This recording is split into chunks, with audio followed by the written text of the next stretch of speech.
La Bible en un an, la 177e journée, le deuxième livre des rois, chapitre 11, verset 1 au chapitre 12, verset 21, le livre des psaumes, chapitre 144, versets 1 à 15, le livre des proverbes, chapitre 17, versets 15 et 16, l'épître de Paul aux Galates, chapitre 2, verset 15 au chapitre 3, verset 14.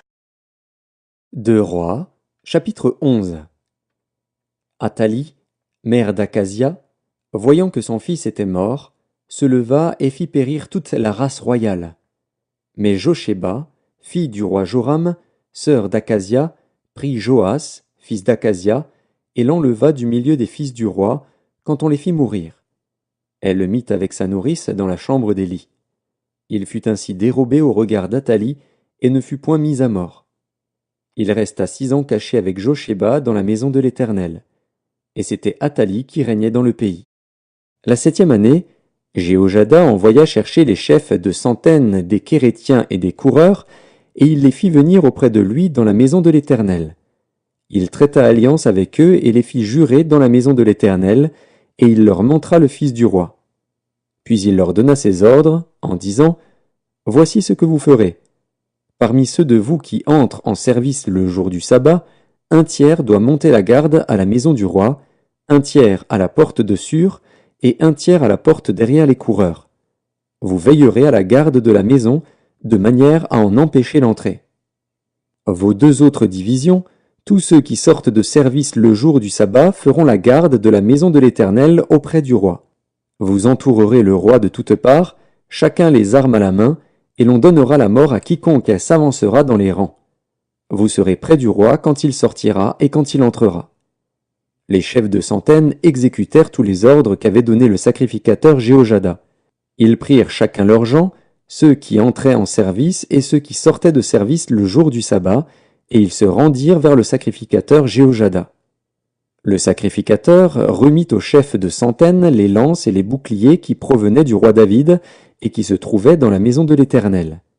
Les coureurs, chacun les armes à la main, entourèrent le roi, en se plaçant depuis le côté droit jusqu'au côté gauche de la maison, près de l'autel et près de la maison. Le sacrificateur fit avancer le fils du roi, et il mit sur lui le diadème et le témoignage. Ils l'établirent roi et l'oignirent, et frappant des mains, ils dirent « Vive le roi !» Athalie entendit le bruit des coureurs et du peuple, et elle vint vers le peuple à la maison de l'Éternel. Elle regarda, et voici, le roi se tenait sur l'estrade selon l'usage. Les chefs et les trompettes étaient près du roi. Tout le peuple du pays était dans la joie, et l'on sonnait des trompettes. Athalie déchira ses vêtements et cria « Conspiration! Conspiration !» Alors le sacrificateur Jéhojada donna cet ordre aux chefs de centaines qui étaient à la tête de l'armée. « Faites-la sortir en dehors des rangs et tuez par l'épée quiconque la suivra. » Car le sacrificateur avait dit « Qu'elle ne soit pas mise à mort dans la maison de l'Éternel. » On lui fit place, et elle se rendit à la maison du roi par le chemin de l'entrée des chevaux, c'est là qu'elle fut tuée. Jéhojada traita entre l'Éternel, le roi et le peuple, l'alliance par laquelle il devait être le peuple de l'Éternel. Il établit aussi l'alliance entre le roi et le peuple. Tout le peuple du pays entra dans la maison de Baal, et ils la démolirent. Ils brisèrent entièrement ses autels et ses images, et ils tuèrent devant les autels Mathan, prêtre de Baal. Le sacrificateur Jéhojada mit des surveillants dans la maison de l'Éternel. Il prit les chefs de centaines, les Kérétiens et les coureurs, et tout le peuple du pays. Et ils firent descendre le roi de la maison de l'Éternel, et ils entrèrent dans la maison du roi par le chemin de la porte des coureurs. Et Joas s'assit sur le trône des rois. Tout le peuple du pays se réjouissait, et la ville était tranquille. On avait fait mourir Athalie par l'épée dans la maison du roi. Joas avait 7 ans lorsqu'il devint roi. 2 Rois, chapitre 12. La 7e année de Jéhu, Joas devint roi, et il régna 40 ans à Jérusalem. Sa mère s'appelait Tsibja, de Beer-Shéba. Joas fit ce qui est droit aux yeux de l'Éternel tout le temps qu'il suivit les directions du sacrificateur Jéhojada. Seulement, les hauts lieux ne disparurent point. Le peuple offrait encore des sacrifices et des parfums sur les hauts lieux.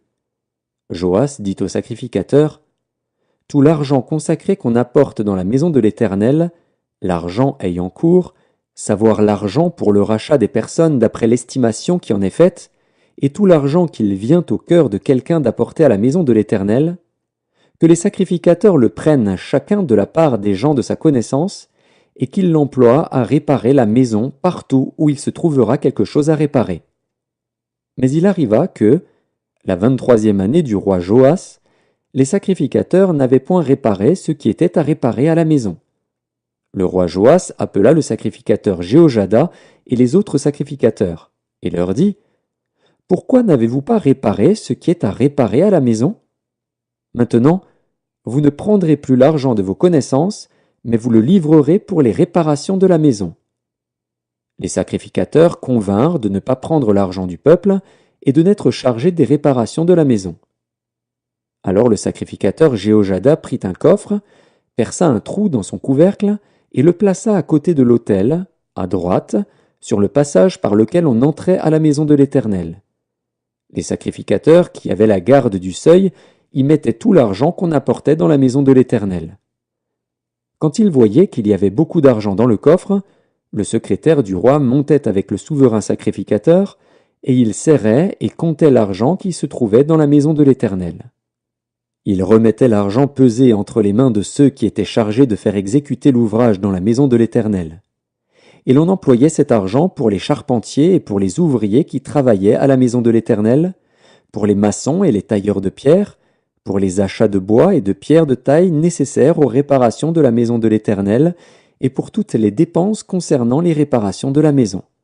Mais, avec l'argent qu'on apportait dans la maison de l'Éternel, on ne fit pour la maison de l'Éternel ni bassin d'argent, ni couteau, ni coupe, ni trompette, ni aucun ustensile d'or ou d'argent. On le donnait à ceux qui faisaient l'ouvrage, afin qu'ils l'employassent à réparer la maison de l'Éternel. On ne demandait pas de compte aux hommes entre les mains desquels on remettait l'argent pour qu'ils le donnassent à ceux qui faisaient l'ouvrage, car ils agissaient avec probité. L'argent des sacrifices de culpabilité et des sacrifices d'expiation n'était point apporté dans la maison de l'Éternel, il était pour les sacrificateurs.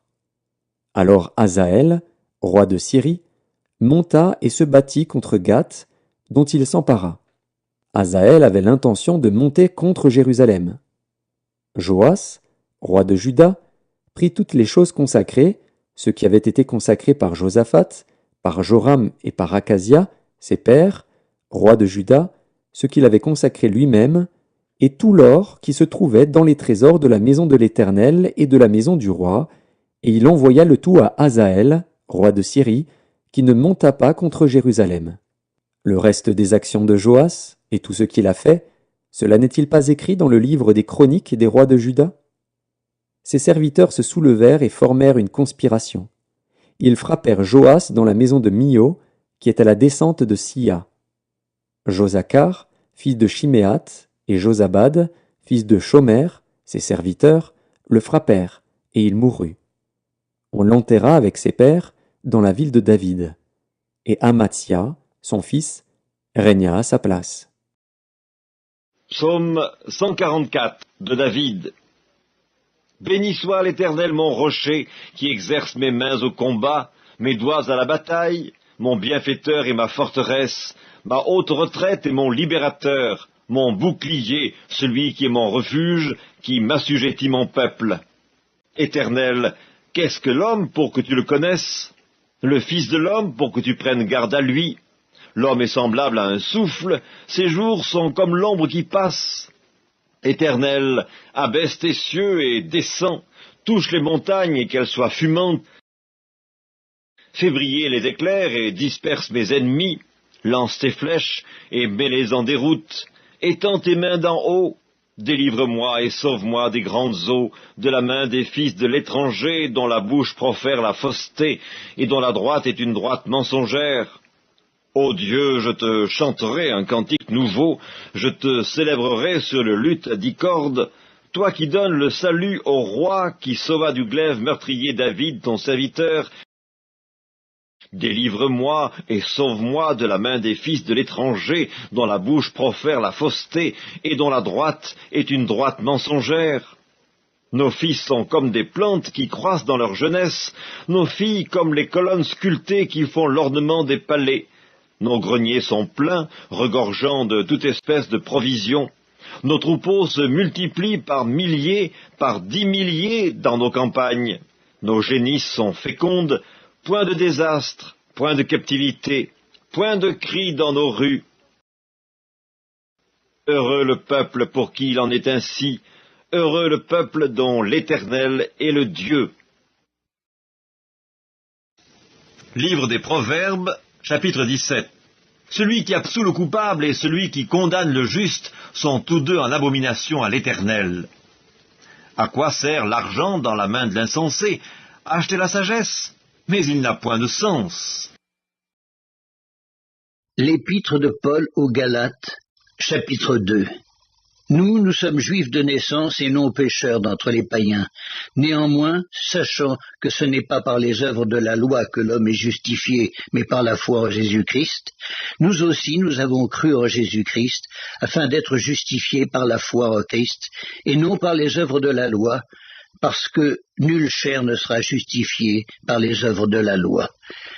Mais tandis que nous cherchons à être justifiés par Christ, si nous étions aussi nous-mêmes trouvés pécheurs, Christ serait-il un ministre du péché? Loin de là.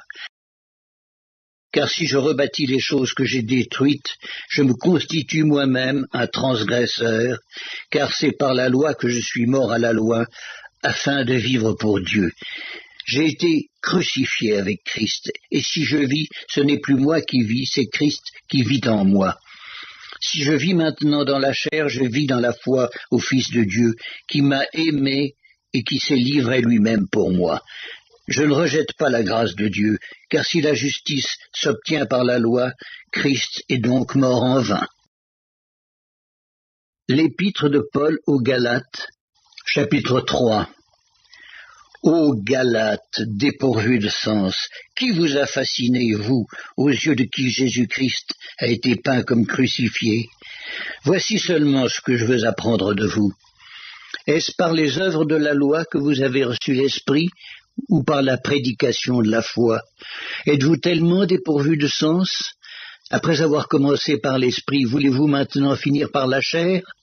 Avez-vous tant souffert en vain? Si toutefois c'est en vain, celui qui vous accorde l'Esprit et qui opère des miracles parmi vous, le fait-il donc par les œuvres de la loi ou par la prédication de la foi?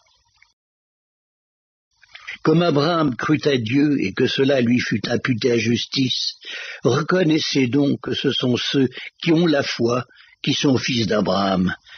Aussi l'Écriture, prévoyant que Dieu justifierait les païens par la foi, a d'avance annoncé cette bonne nouvelle à Abraham.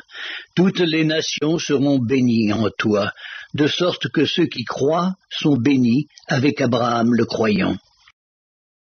Car tous ceux qui s'attachent aux œuvres de la loi sont sous la malédiction. Car il est écrit: maudit est quiconque n'observe pas tout ce qui est écrit dans le livre de la loi et ne le met pas en pratique, et que nul ne soit justifié devant Dieu par la loi. Cela est évident, puisqu'il est dit: le juste vivra par la foi. Or la loi ne procède pas de la foi, mais elle dit: celui qui mettra ces choses en pratique vivra par elles. Christ nous a rachetés de la malédiction de la loi, étant devenu malédiction pour nous, car il est écrit: maudit est quiconque est pendu au bois. Afin que la bénédiction d'Abraham eût pour les païens son accomplissement en Jésus-Christ, et que nous reçussions par la foi l'Esprit qui avait été promis.